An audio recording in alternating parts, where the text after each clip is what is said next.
a Internacional Socialista, ou então Internacional Comunista, ou então Internacional dos Trabalhadores, é uma série de instituições que foram bastante marcantes no século XIX dentro do contexto da formação do capitalismo. Vamos falar um pouco sobre a história delas, então clique em curtir, se inscreva. Se você quiser nos apoiar, a minha chave Pix está na descrição e vamos lá.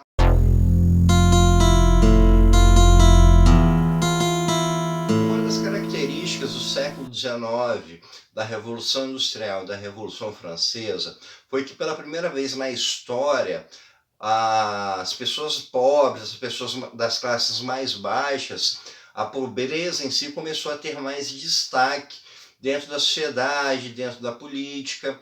A pobreza sempre foi conhecida pela humanidade desde os primórdios, desde quando o ser humano começou a viver socialmente. Porém, ela nunca foi discutida, ela nunca foi pensada, nunca se pensou em acabar com ela. Foi no século XVIII que isso começou a acontecer de forma mais incisiva. No século XVIII, houve muitos pensadores que fizeram suas sinalizações com relação à questão da pobreza. O Jean-Jacques Rousseau é um caso bastante claro, mas foi no século XIX que a classe baixa, que o proletariado veio à tona, ganhou destaque em vários espaços. Um dos pontos desses foram nessas discussões, os pensamentos socialistas, na literatura. O Victor Hugo escreveu sua grande obra Os Miseráveis, justamente retratando a classe pobre francesa, e você teve uma participação muito ativa dessa classe baixa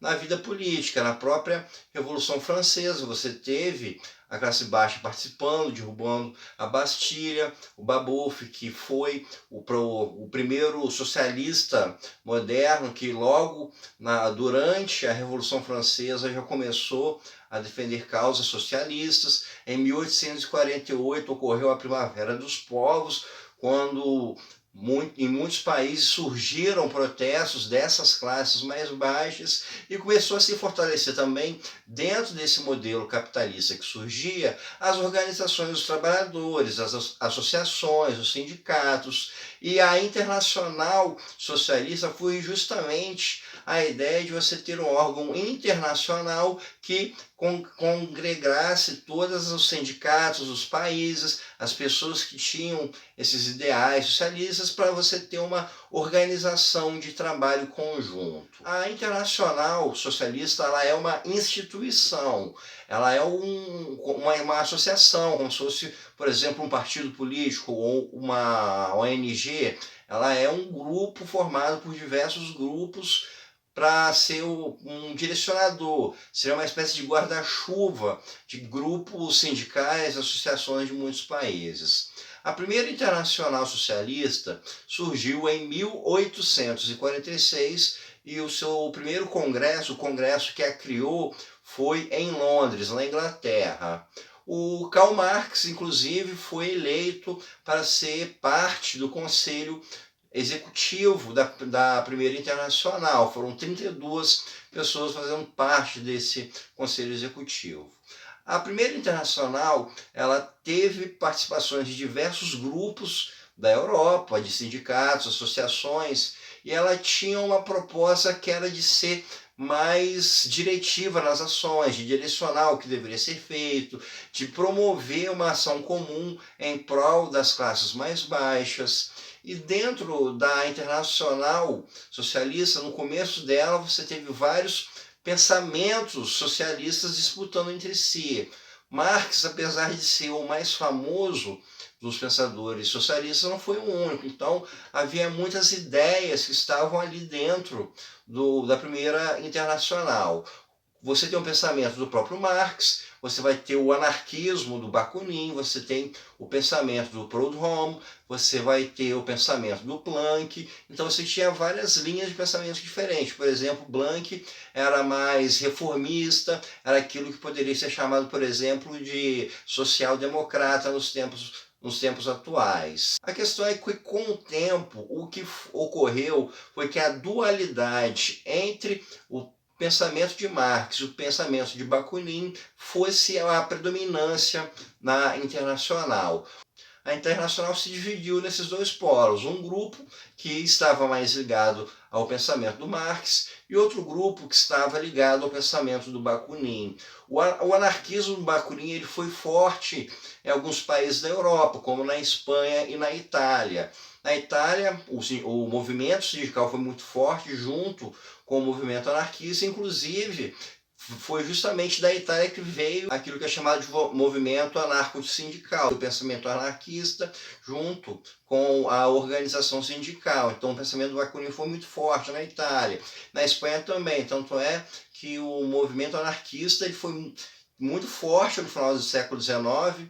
Tem até uma história de que os anarquistas, fazendo um protesto, desenterraram cadáveres do cemitério e penduraram na frente da casa dos burgueses. E na própria Guerra Civil, os anarquistas foram um dos elementos, um dos grupos mais fortes no conflito. Em 1872, no Congresso da Internacional Socialista, que aconteceu na cidade de Haia, na Holanda, houve a cisão definitiva entre os marxistas e os anarquistas. E quem acabou vencendo essa disputa foram os anarquistas. Então, os anarquistas dali em diante se tornaram o grupo controlador da Internacional Socialista. Porém, começou a ocorrer na década de 1880 uma forte repressão dos países europeus com relação a sindicatos, associações, e isso foi aos poucos minando a formação de congressos, essa motivação da associação, e você teve também o afastamento dos marxistas. Então, aos poucos, a Internacional Socialista veio se desmanchando. Após ter esse desmanche da primeira Internacional Socialista, em 1889, em um congresso realizado em Paris, foi criada a Segunda Internacional Socialista. Aqui a gente vai ter a predominância do pensamento marxista. A diretiva da Segunda Internacional Socialista está ligada a ideias como a luta de classes e que apenas através de uma revolução você teria a queda do capitalismo. Então, você teve uma linha ideológica mais bem definida, mais única dentro da Segunda Internacional Socialista. Uma outra diferença dela para a Primeira Internacional é que aqui não existe um conselho executivo. A Internacional Socialista seguiu como um grupo que era formado por diversos sindicatos, como se fosse uma federação ou uma confederação de diversos grupos, mas não tinha mais essa proposta de dar um direcionamento, de querer colocar o que deveria ser feito por esse ou aquele movimento. Ela se viu para a congregação, mas não para definir o que deveria ser feito. A duração da Segunda Internacional foi um pouco mais curta. Ela foi fundada em 1889 e veio a acabar na Primeira Guerra Mundial. O motivo dela ter acabado durante a guerra foi justamente pela divisão que a guerra causou entre esses grupos que compunham. Boa parte desses grupos, na Primeira Guerra Mundial, se colocaram a favor do nacionalismo de seus países. Por exemplo, a gente pode imaginar que os sindicatos, as associações trabalhistas holandesas seriam a favor da Holanda na guerra, a mesma coisa com as inglesas, a mesma coisa com as alemãs, as italianas, etc. Então, a divisão entre países causada pela Primeira Guerra Mundial acabou afetando a capacidade da Segunda Internacional Socialista de se manter coesa. Então, essa divisão que fez com que a Segunda Internacional Socialista também viesse a se dissolver. Já a Terceira Internacional Socialista viria na esteira da Primeira Guerra Mundial por causa de um evento muito importante, que foi a Revolução Russa. Com a formação da União Soviética, criou-se então a Terceira Internacional Socialista. Na verdade, aqui o nome já é bem definido, é Internacional Comunista, ou então o termo Comintern. E dessa vez, a Internacional Comunista ela foi guiada pelo ideário da União Soviética. a União Soviética passou a ser um país que receberia, que prestaria apoio a esses grupos trabalhistas, a esses grupos comunistas por todo o mundo. Tanto é que no primeiro congresso do Comintern foram cerca de 30 e poucos países que participaram, no segundo já eram mais de 60. Então, essa nova internacional que foi encabeçada pela Rússia, aos poucos foi justamente trazendo os partidos, os sindicatos, esses grupos do mundo inteiro para participar, para se encontrarem, para ter o apoio da União Soviética dentro dessa luta. A terceira internacional comunista, ela já teve uma duração maior do que a da segunda, e o motivo que veio a causar foi o desentendimento entre Rússia e China em 1956. A ruptura desses dois países, que já cada uma enxergava a ideia do socialismo ou do comunismo de forma diferente, fez com que o Comintern não fosse mais uma entidade sólida. E ela também acabou. Mas como você tinha dois grandes países que encabeçavam essa ideia do comunismo, a União Soviética e a China, então não houve, digamos assim, mais uma necessidade de você ter essa internacional comunista.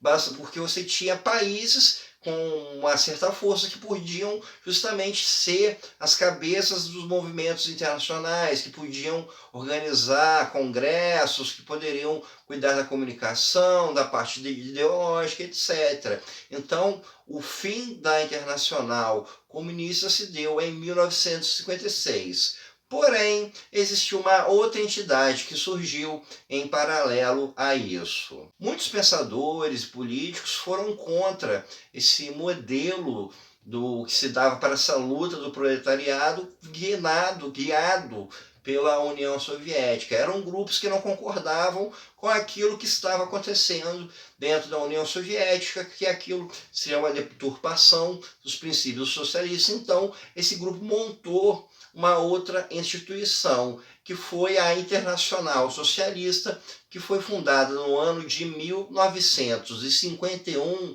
e que existe até os tempos atuais. A ideia dela é justamente ser um evento, uma instituição que agregue vários grupos, partidos, sindicatos que são alinhados ao pensamento socialista para finalidades em comum. O Antônio Guterres, que é o atual secretário-geral da ONU, já foi presidente da Internacional Socialista. O PDT é o partido brasileiro que faz parte da Internacional Socialista. E, inclusive, o Leonel Brizola ele já foi condecorado por essa Internacional Socialista. Ele é considerado um presidente de honra da instituição. Então, pessoal, isso é tudo por hoje. Espero que vocês tenham gostado e até o nosso próximo encontro.